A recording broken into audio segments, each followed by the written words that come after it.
Alam kong hindi nyo na naman papanoorin to kasi boring, di ba? Pero nagbabaka sakali lang naman ako, baka panoorin nyo eh. Kaya ganyan ang tugtog kasi patungkol sa komunismo ang sasabihin ko ngayon, no? Ano nga ba ang komunismo, di ba?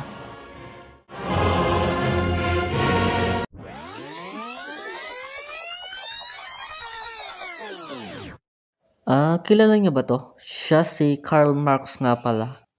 Siya ay pilosopong Aleman, teoryang politikal, ekonomista, mamamahayag at revolusyonaryong sosyalista.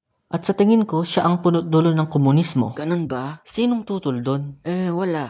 At ang watawat na yan na nakikita nyo kanina pa ay ang watawat ng USSR. Union of Soviet Socialist Republic o Soviet Union. Kasalukuyang Russia, Ukraine at mga karatig nilang bansa.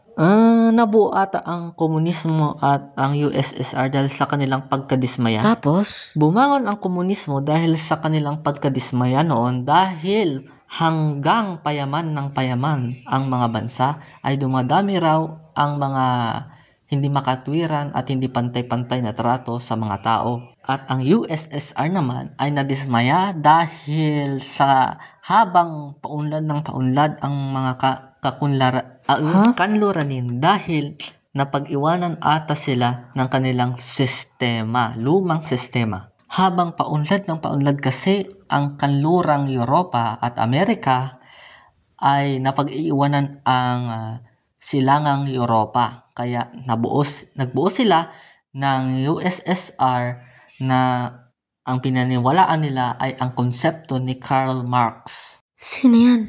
Si Joseph Stalin yan, dating pinuno ng USSR.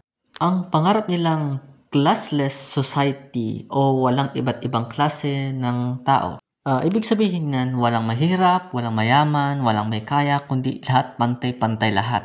Ikalawa ay ang walang pribadong pagmamayari, kundi parang pampubliko lahat. Pati pribadong paaralan.